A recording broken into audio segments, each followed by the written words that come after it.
way up from your school to come here. And lots of times I go to your school instead of you coming to me, so this is a treat. What is this building anyway? What's this building? Yes, now why did you come to see Susan B. Anthony at the Quaker Meeting House? Do you know, sir, in the back there? Blue shirt with stripes, yep. Why did you come to the Quaker Meeting House to see Susan B. Anthony? You don't know? I lost it, huh? Do you know? That's right. I was born into a Quaker family, and I was born in this town, wasn't I? What do you know about the Quakers? Do you know that they had another name? Sometimes they were called by another name. What? It's right there. Friends. The Society of Friends. That's right, because we tried to be friends to everybody. What else do you know about the Quakers? This girl right here. They were very plain and they didn't care about their looks. That's right. We believed in living very simply. We used to say you should live simply so that others may simply live. And that was because it was cheaper to live simply than to live fancy. And so the money that we saved by living simply, we gave to the poor. What do you know about the Quakers? Friend Street here in Adams, isn't that great? Yes, yes. Now, here in this Quaker meeting, oh, one more? Want to tell me something about the Quakers? One half was and half was. Yes, that's right, that's right. Now, the Quaker meeting house here was where they came to meeting for church. The Quakers were a religious group, like a church. And we were a little bit different than a lot of churches in our time. Because I was born a long, long time ago. I couldn't possibly be the real Susan B. Anthony, could I? Because the real Susan B. Anthony was born way back in 1820. So that would make me pretty darn old, wouldn't it? Yeah. Now, she was born in 1820 right here in Adams. And her house is still here. And she was born into a Quaker family, and this is where we came to Quaker meeting. Now, at that time, the Quakers had 4 very important beliefs that guided what they did in their lives. They believed in equality. They believed that men and women, boys and girls, were equal in the sight of God. A lot of people back in those days didn't think so. Some people back in those days thought that boys were smarter than girls. That's no fair. No. Shocking. And that boys were better than girls.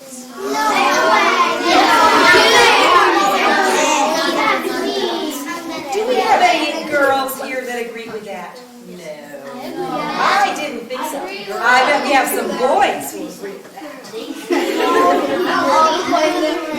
Okay, now, being the daughter of a Quaker, do you think my parents believed that? No. Do you think my parents believed that, sir? Who disagrees? Do you disagree? I think they said no. That's right, because Quakers believed that men and women were equal in the sight of God. They also believed in community. By that they meant that it was very important to help others in the community. That's why they were called Friends. I know Susan B. Anthony's houses. You do? On East Road. Yes, that's right. That's right. And the Quakers only fought in war to save their home. I'm so glad you mentioned that, because that was the last thing I was going to tell you. Quakers also believed in peace. And so they did not believe in using violence to solve a problem. Now, even today, there's some people that think violence is the way to solve a problem, isn't it? For example, if somebody has an argument with someone, they might start a fight in the cafeteria. That's a violent way to solve a disagreement, isn't it? Is that the best way to do it? What happens if you were to get in a fight with someone in the cafeteria? What's going to happen to you? You're going to get in trouble? So is the person that you picked a fight with, right? So instead of solving the problem, now you've got 2 people in trouble. Not a good idea, huh? So Susan B. Anthony and the Quakers, or the Friends, didn't believe in that kind of thing. So they very often did not participate in war, as the young man said. Would you like to see a picture of my mother and father? Yeah. I brought some pictures today. I'll show you my family. Now, my mother was not a Quaker. She was a Baptist. My father was a Quaker. Here's pictures of my father's and mother. Now, I'll come around in the back so everybody can get a good view. My father's name was Daniel, and my mother's name was Lucy. See? Do we have any Daniels or Lucys here? You're Daniel? Hey, very good. Your last name isn't Anthony, is it? No. Oh, okay. There's Daniel and Lucy. Do we have any? You know somebody? No, I just saw a statue that says Anthony out there. Yes, there's a lot of my descendants buried out here, yes. And do you know someone, Daniel? My first name's Anthony. Your first name's Anthony. Very good, yes. So did everybody get a chance to see my mother and father? Now, my mother had been a Baptist, and the Baptists were a little different than the Quakers. They did not dress quite as simply as the Quakers did. But when my mother married my father, she decided to behave as the Quakers and dress like the Quakers and live her life like the Quakers, although she didn't become a Quaker. Now, she had 6 children who lived beyond babyhood. I was one of them. And do you want to see the house I lived in? This is a picture of the house I lived in. Pretty big. Yes, a big house. It's a nice big house. Have you seen this house? My mom lives in it now. She does. Isn't that great? Yes. Now let me tell you, as I show you the picture of my house, that like most girls' fathers, my father had a job. And my father's job was that he ran a factory. He owned a factory here in Adams. And at that time, his factory was making cloth. So that was his job. He owned a factory, and he had 11 young ladies who worked for him in the factory. They were young, unmarried ladies who came and worked the looms in his factory. Now, in this house lived my mother and father, me with my 5 brothers and sisters, and the 11 ladies that worked in the mill. That's a big family, isn't it? In one house? Do you know how many people that is? 19 people. Very good math. 19 people to take care of. Now, my mother had to keep house, so my mother had to cook and clean and do laundry for 19 people. Yeah. Anybody here live in a big family? Got more? Who's got a big? You got a big family? How many in your family? 8. That's a big family. How about you? 10. That's a bigger family. How about you, young lady? 6. A lot of work in a big family, isn't there? 2 brothers and 1 sister. Wow. Now, on laundry day, my mother used to take all that dirty laundry, and she'd open up her automatic washing machine, and she would put the clothes in. Did she do that? No. Of course not. She got the scrub board out, didn't she? Yeah. And all of us would have to help. Think about making dinner for all those people. Wow. She didn't have a microwave, did she? No. Or a refrigerator, or a stove. We had to cook over the fire. So back in those days, everybody was very busy. And we don't want people to think that it was just the girls that were busy, because of course I had to help my mother a lot. What do you think you boys were doing? What do you think you boys would be doing? Doing all the jobs. Yeah, like what jobs? Farming. Farming, yep. Cutting wood, yes, yes. What do you think the boys would be doing? Tending to the horse. Tending to the horses. Do we have a horse family? Horses. Yeah. They'd be cleaning out the barn, bringing water from the well. What else do you think? Getting firewood. Yes, sir. Back there. Running the state. Yes, yeah. Doing a lot of things. They were running the state. You're right. They went into town. Hunting. Now let me hunting. That's the other one. Now let me show you this picture. We already saw that picture. You already saw this picture. Mrs. Wiltshire did show us this picture. Yeah. What is this picture of? The Quaker meeting house. You're in it, aren't we? Right. So think about it. We're sitting in the very same building where the real Susan B. Anthony would come for meetings. Isn't that something? That's exciting. Yes, that's exciting. So there was a lot of work to do. And my mother had to do all of that without all those modern conveniences. It was very hard.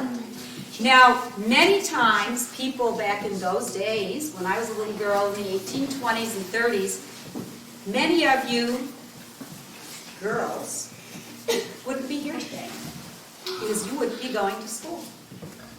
Because remember, they didn't think girls were as smart as boys.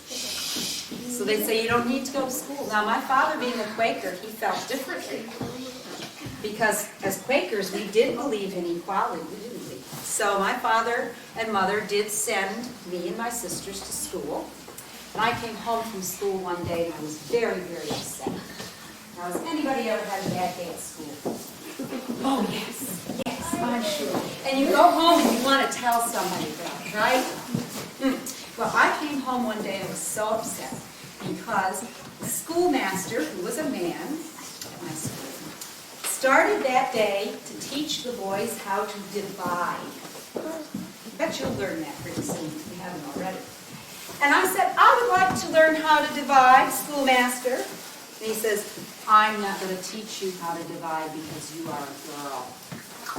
And you're not smart enough. And you don't need to know how to divide because you're just going to cook. And I was very upset about that. Now, what do you think my father thought? Do you think my father agreed with that? Do you think my father agreed? He was, yes. And he said, you know what I'm going to do? I'm going to set up a school upstairs in our house, and I'll teach you how to divide. And he also told all the young ladies that worked in his mill that if they would like to attend some classes at night, he would teach them too. So we had a school in our house for a while. And then he sent me to boarding school. I want to show you this picture. This is a picture of what a Quaker girl looked like when I was a young lady.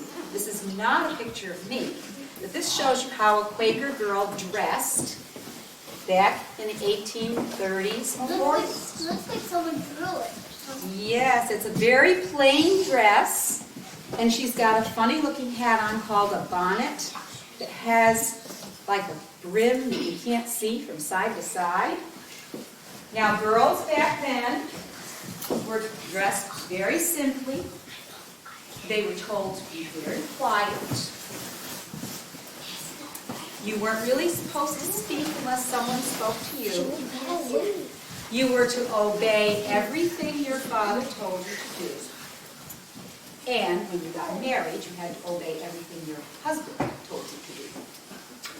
Well, all you girls for that?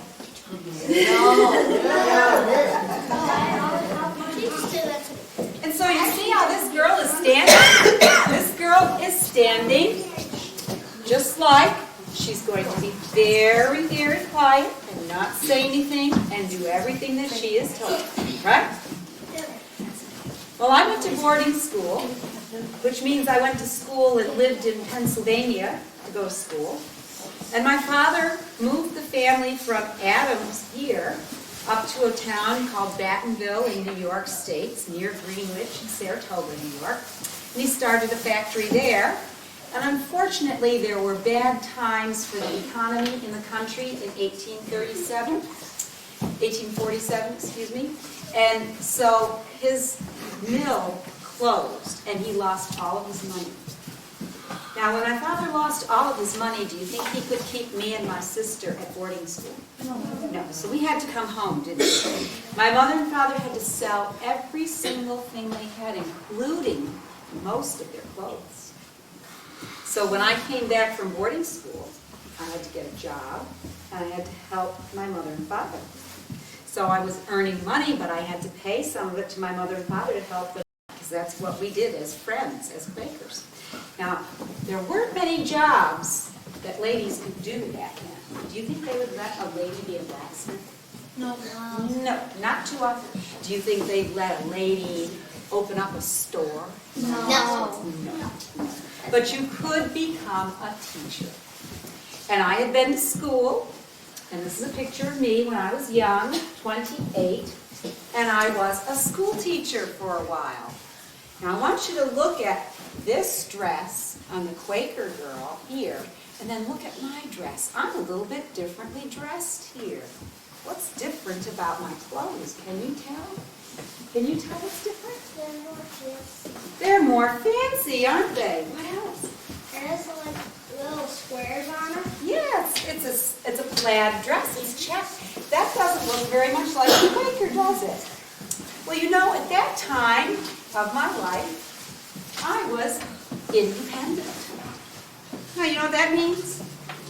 Well, I had a job, and I was living in a little apartment on my own, and I was making my own money, a lot of which I sent to my mom and dad, but I had extra that I could buy myself, pretty things, and I made a big decision. You ever had to make a big decision? Yeah. I made a big decision. I said, you know, I'm never going to get married. Imagine making that kind of decision, huh? I'm not going to. You're not going to? We'll see about that. I decided I wasn't going to get married. Why would I decide such a thing? I did have some young men who asked me. But I knew something about being married back then. And that is, remember I said you had to obey your husband? Mm-hmm. Now this young lady here, your name is? Sierra. Let's say Sierra is a young lady my age, back in 1848. And unfortunately, Sierra is an only child and her parents have died. But she owns her own farm. So you own a house, you own 2 or 3 barns, you've got 2 horses, 2 sets of oxen, you've got a house full of furniture, you've got sheep, pigs, chickens, you've got a buggy that you can ride to town in, you've got your mother's dishes, and you've got your grandmother's gold necklace. You're a very well-off young lady. Now, that's all belonging to you because you're the only one left in your family, right? Then, she falls in love with this fellow.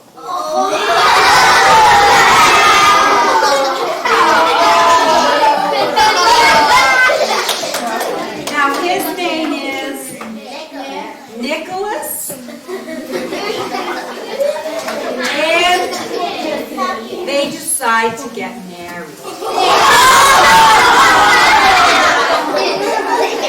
Well, people did, you know. People did get married. Now, Sierra, I need to tell you something. Please. Now, Sierra, the minute you said I do, your house, your barn, your wagon, all your animals, your dishes, your clothes, your necklace, your furniture, everything now belongs to him. Oh, no. You don't own anything anymore. Well, look at me, sir. You're a very well-off young man now, aren't you?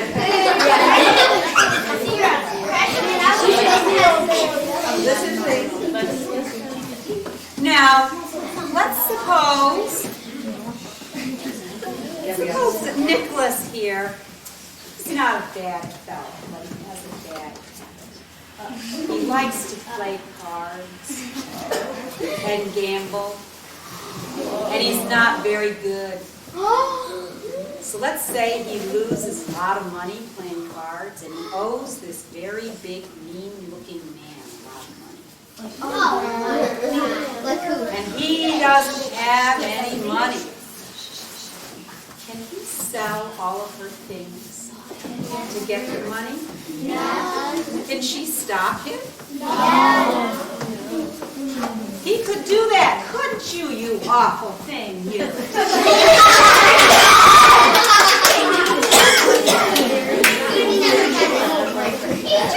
He could sell everything she owned.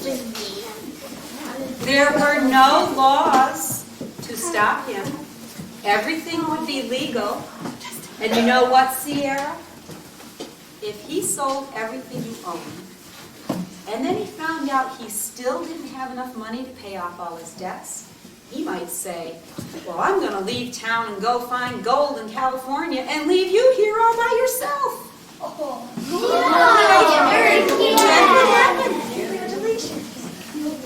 And you would have nothing to provide for yourself, would you? Now, this is the way the law was. And most people didn't think anything about it, but it did happen quite a bit. Now, when I was teaching, my family moved to Rochester, New York. Here's the house they moved to in Rochester, New York. That's way out by the Great Lakes. Anybody ever been to Rochester, New York? Well, they bought a farm out there. And they did quite well on their farm. And I went out to visit them in Rochester. The Rochester family farm, the Anthony family. My brothers were grown up, and some of them were running the farm. And do you know when you go to a new town, you meet new people? Anybody ever moved to a new town and met new people? So my family moved to a new town and they met some new people. Now, some of the new people they met were Quakers, and some of them were also what we call abolitionists. Who knows what an abolitionist is? Has anybody ever heard that? An abolitionist? It's a big word. Let me ask this question. Long ago in the United States, when I was a young girl, did we have people in the United States that were slaves? Yes. Yes, we did. Where did most of the slaves live? Nowhere. Where did most of the slaves live? In the cellar. Jail? In the cellar. In the South, that's right. And most of the slaves were not white people, correct? Most of them were black, African-American people that were slaves. Do you think the Quakers would agree with the idea of slavery? No, because we believed everybody's equal. Now, my family met some people in Western New York that tried to help slaves on something called the Underground Railroad. Who's heard of the Underground Railroad? Tell us about the Underground Railroad. It's underground and a person built it. No, not quite. It's that's what it sounds like, but it's something different. Right here, this board. It's called a subway. No, that's we're thinking about modern underground railroads. It wasn't even really a railroad. Do you know about it? It's a way to get out of the state. It's a way for who to get out of the state? Prisoners? The slaves. The slaves, that's right, who were kind of like prisoners. Many people helped sneak slaves out of the South up to Canada where they would be free. And so the slaves would travel by night when nobody would see them. And then during the day, people like my parents and their friends would hide the slaves in their houses. And then at night, they would send them on with directions to the next safe house. And they'd give them food and clothes if they needed it to help them get their way to freedom in Canada. So that was called the Underground Railroad. Now, there were other people that I met that were friends of my mother's that were also interested in stopping slavery. Now, here's a picture of a lady that became a friend of mine. Her name is Amelia Bloomer. Her first name was Amelia, her second name Bloomer. And she was a Mrs. She was married. I want you to look very closely at the dress she has on. You see the bottom of her dress here? Yep. And there's her legs. Can you see the bottom of her dress? What's different about her dress? Huh? Does anybody notice something different? Do you notice something? It has pants under it. Pants? Did you hear him say that this lady is wearing pants? Yes. Isn't that shocking? I hope none of you ladies are wearing pants. I am.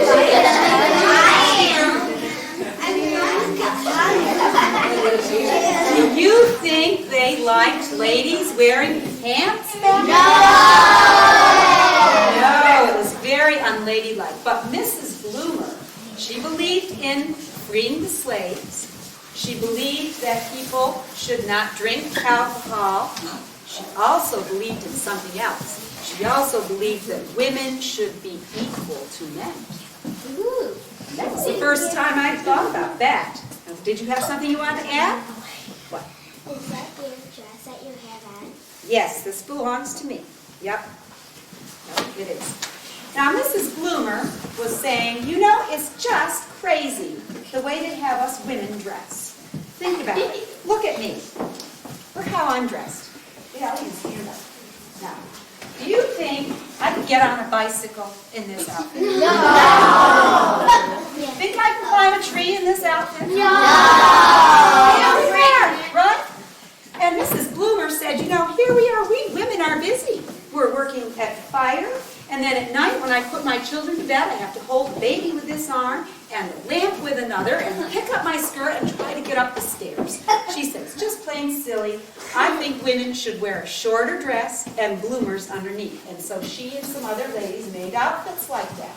Do you think when they walk down the street in those outfits that people like that? No. Not the Do you men. think some people laughed? Yeah. Yes. Do you think that I tried wearing a bloomer outfit? No. I did, yes. What? I did, certainly did. And some of my other friends tried a bloomer outfit too. I'm going to show you another person who became my very best friend, because most people have a very best friend. And this is a picture of when we're older, but this lady right here was named Mrs. Elizabeth Cady Stanton. See, now she was a Mrs. And she also was a friend of Amelia Bloomer. She introduced me to Mrs. Stanton. Amelia Bloomer did. And Mrs. Stanton was also very much in favor of equal rights for women. Now, Mrs. Stanton and I made a team because we decided that's what we wanted to do with our lives, was to work to get equal rights for women. And Mrs. Stanton, being a Mrs., she had children and she couldn't leave home as often as I could because I was independent, remember? So, just like on a soccer team. Who's on a soccer team? You're on a soccer team, right? The goalie has a different job than a forward, right? What's the goalie do? You have to block one for them. Right. Now, the goalie doesn't run down the other end of the field, does he? No. He's got a job. He knows what he's supposed to do. So, Mrs. Stanton's job was that she wrote speeches and sometimes traveled with me, but most of the time she was at home, and then I traveled around giving speeches. I would come to a place like a town hall, and people would pay money. Here they would pay 75 cents to hear me come and give a speech about why women should have equal rights with men. And we worked together for 50 years on getting equal rights for women. But you know, it's going to be kind of hard to get equal rights for women when you don't have any, isn't it? Think about it. If you want something changed these days, you usually say, well, I'm going to go vote for this person who says he's going to do this when he gets elected, right? Well, how are you going to get anything changed if you can't vote? Isn't it kind of like going fishing without a fishing pole? You can fish and you might catch some, but it's hard. What did you want to say? Is she a Quaker? Is Mrs. Stanton a Quaker? No. No, she's not a Quaker. That's me. On cover? Yeah, that's me. Okay, one more? I think you should make picket signs and write something on it. Well, I think that's a good idea. What we had to do was find a way to attract attention and get people to hear our ideas. Now, this is one way we could attract attention. This funny piece of paper is called a petition.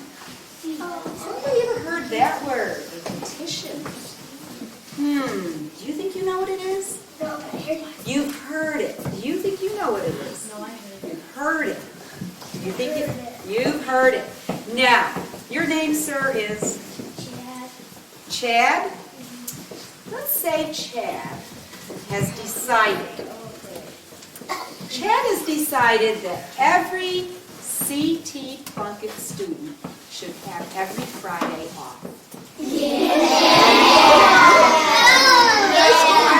Now, Chad No. So somehow you've got to convince the people who make the rules at your school that you'd like to change them, right? Now one way you can do that is you make a petition. You write petition at the top, and then you would say, we believe that every CT Plunkett student should have every Friday off. Then you ask people to sign. Now, if you sign his petition, what does that mean? That means, Yes, that you agree, right? Do you think any of you would sign a petition like that? I think you'd get some signatures, Chad. Now, Chad, what do you do with this once you get all these people that sign it? Who would you give it to? Principal. Why would you give it to the principal? You're right, but why would you give it to the principal? He's in charge of the school. He's in charge. That's right. You give it to the people who are in charge. Now, does that mean that the principal has to do this? No. But did you attract his attention to it? Yes. You did. And that's what many of us women did. We took petitions to the state legislatures trying to get laws changed, trying to get things changed so that people like Sierra couldn't have her husband run away with all the money. Now, there's other ways that we could attract attention. Question back there? If you want to change Let's listen to the question. About the state, you can write one of those to the government. That's right. You can do that today. You're absolutely right. People can still circulate petitions and send it to anybody who's in authority if you feel strongly about something. Here's another way we attracted attention. Do you know I had my own newspaper? Yeah. I was a lady editor. Isn't that something? This is a picture of what my newspaper looked like. No pictures. And it was called The Revolution. Now, we had lots of ladies write articles for my newspaper. What do you think the ladies would write about for my newspaper? About women's rights. That's right. Now, they would be selling my newspaper where they sold all the other newspapers. Do you think that some people might have bought my newspaper? Yes. Do you think everybody who bought it agreed with me? No. Not necessarily. Some didn't. Do you think some people maybe read it and changed their mind? Yeah. Possibly, yes. So that might help too, huh? Now, you know, I traveled all over the country giving my speeches and out west. Did you know I traveled all over the west? Yes. I did. Anybody here ever been to California? I've been to California. Anybody ever been to Kansas? I traveled to Kansas. I traveled all over the west. And we gave speeches. Sometimes Mrs. Stanton went with me. We had to travel by train, which was kind of a dirty way to travel because trains have a lot of soot. You see how I'm dressed in black? You think, gosh, isn't that kind of a dull color to wear? Well, it is, but it doesn't show the dirt as much. Now, we travel by train. This is what a train station out west might look like. Little tiny train station. But I don't give my speeches at the train station, do I? You've got to get to the town. So lots of times I'd have to travel on stagecoach to the town, just like those old West movies. Yes, what did you want to ask? Have you ever traveled to Cape Cod? Oh, I traveled all over New England, yes. I was even in Vermont a few times. Oh. And in Massachusetts a lot. So we would give speeches. And do you know, out west, even the men thought a little bit differently about women's rights. Do you know some states out west gave women the right to vote a long time before the United States gave women the right to vote? Yeah. In the state of Wyoming, women could vote in 1869. I wonder why those men out west were so willing to let women vote. We got any ideas on that? You got some? They were sick of voting. They were sick of voting? No, they kept voting. Why do you think? Because you convinced them. Yeah, well, that's part of it. Because it would be better for all the people to vote. You know, suppose you're going to be a pioneer. Do you know anything about pioneers? Yes. You do. Now, when you were a pioneer, and let's say you've got a wife, your wife is right behind you here, and you've just bought property. You're going to buy some property out in Nebraska. And it's just you and your wife. Now you go out there and you find your property. Do you think you'd have a lot of neighbors to help you? No. No, and think about what you've got to do to set up a farm. You've got to build a house, right? What else have you got to do? You've got to plow up your land so that you can plant seeds. You've got to build fences. You've got to build a chicken house to keep your chickens in. You've got to take care of the animals. And who is the only other person that can help you right now? Right there. Now, you know what? A lot of these men brought their wives west, and their wives had to go out there and help hauling wood, making fences. And some of those men said, you know, I think that women are just about as smart as men. I think women can do an awful lot. And so a lot of the men out west, and see, you're a very enlightened character. You believe in women's rights because you said, my wife can do anything, so I think she ought to be able to vote. So many western states allow people to vote. I'm going to tell you one more thing I did to attract attention to get the vote. And it's a little bit embarrassing because I got in trouble with the law. What did you do? Well, I'll tell you what I did. Now, after the Civil War, there were a whole lot of slaves that had been freed, right? And they needed to change the Constitution so that we would never have slaves again. So they changed the Constitution and said that anybody who had been a slave was now a citizen of the United States, and that citizens had the right to vote. Now, we were all excited, Mrs. Stanton and myself. He said, they're going to change the Constitution. They're going to give slaves the right to vote. So we went to people in the government and we said, this is the perfect time. This is the perfect time. You're going to give slaves the right to vote, so why don't you give all the women the right to vote at the same time? Do you think people in the government were ready for that? No! They weren't. And they changed the Constitution and said that slaves were citizens and that the slaves could vote if they were men. Now I started thinking to myself, you know, the Constitution says that if you're a citizen, you can vote. Well, I'm born right here in Adams, Massachusetts, aren't I? So does that make me a citizen of the United States? If you're born in the United States? Yes. Yes, it does. If you're born in the United States, you're a citizen. So I said, well, I'm a citizen, and therefore I believe I can vote because I'm a citizen. So I'm going to test the law.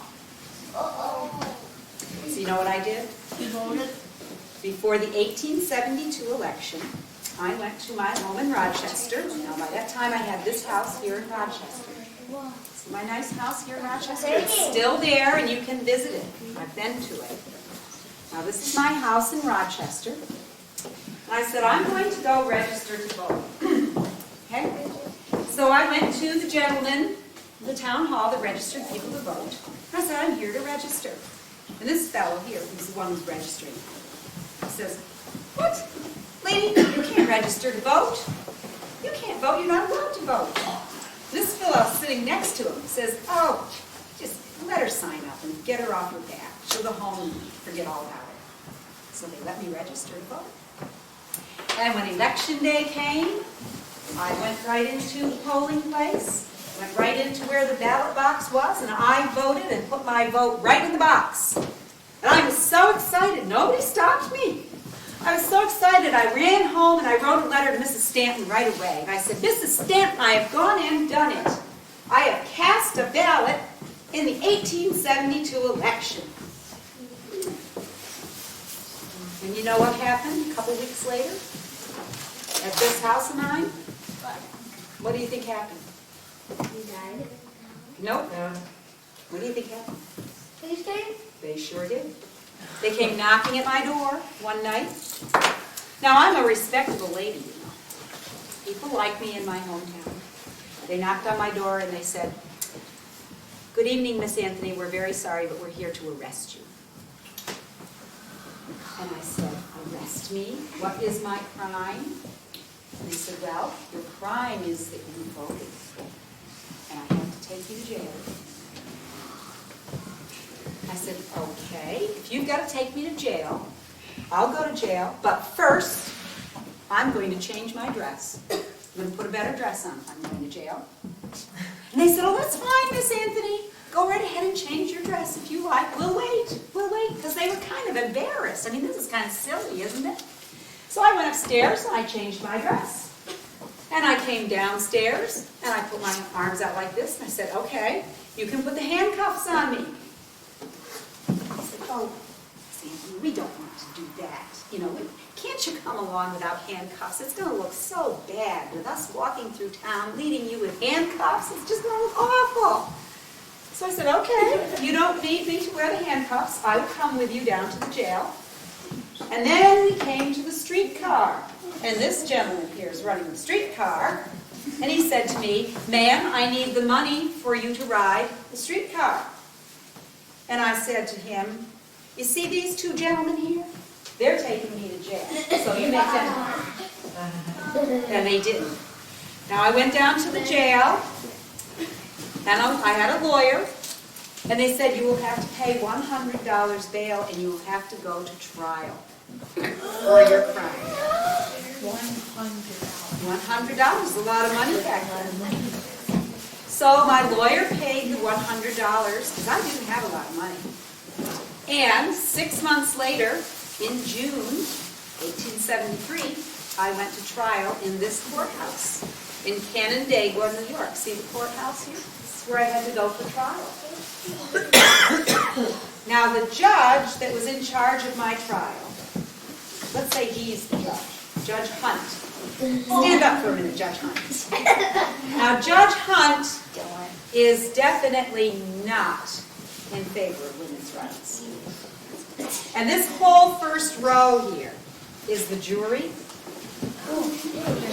Now, the judge came into the courthouse and said to all of you on the jury, here, this woman committed a crime. She voted, and that is a crime. You will find her guilty. And when I ask you, the foreman, to stand up and deliver the verdict, you will say she is guilty. She will not be allowed to speak because she is a woman and she cannot testify in court. So I came in for my trial, and Judge Hunt said to the foreman, "Foreman, stand up. What is the verdict?" She is guilty. "Thank you very much. Sit down. Miss Anthony, you are guilty. You are fined $100 or you will go to jail." That was my trial.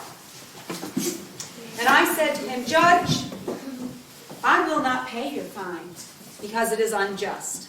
I will gladly go to jail." And my lawyer was horrified at the idea of a nice, respectable lady like myself going to jail. He paid my fine. And you know, I was angry. I wanted to go to jail. Now, that seems like a very strange thing to want to go to jail, doesn't it? Yeah. But, let me explain. The Constitution says you cannot be put in jail without a fair trial. And if they had put me in jail, I could have taken my case to the Supreme Court and said that I was put in jail without a fair trial. Do you think I had a fair trial? No. Do you think I might have had a chance of winning my case that I didn't have a fair trial? Yes. But anyway, it didn't turn out that way.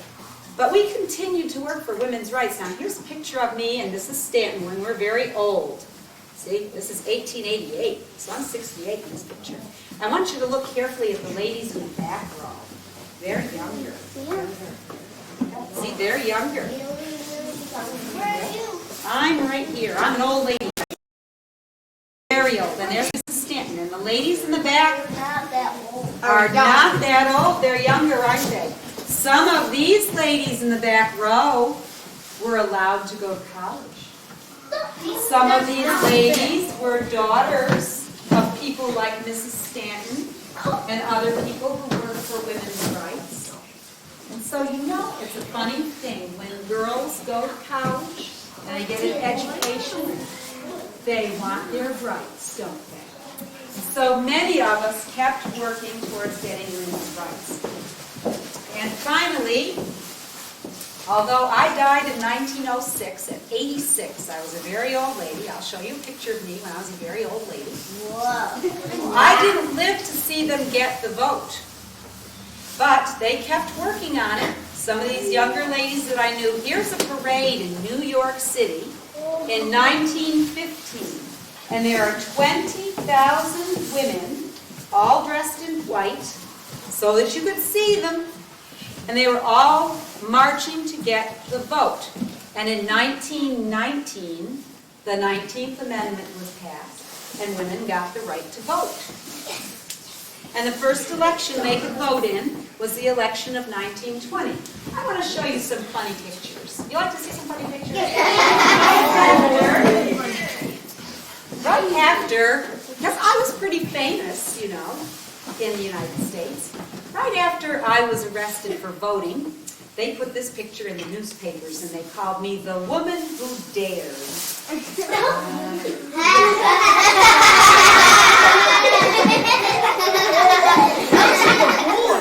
Yes, well they got me looking like Uncle Sam, don't they? I am Sam. Michael Susie. The woman who dared, because I dared to vote. And actually, although it's funny, they weren't really making fun of me. They were showing me as being a very proud, very stubborn person. There were other things that people put in newspapers. They said, oh, what will happen if women get the vote?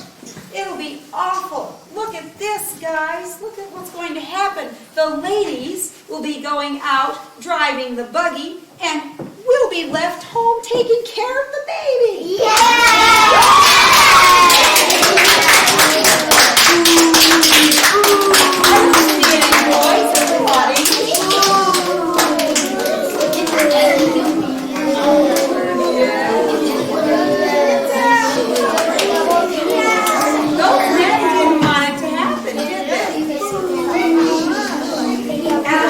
One more picture. And we'll see how we are set up time.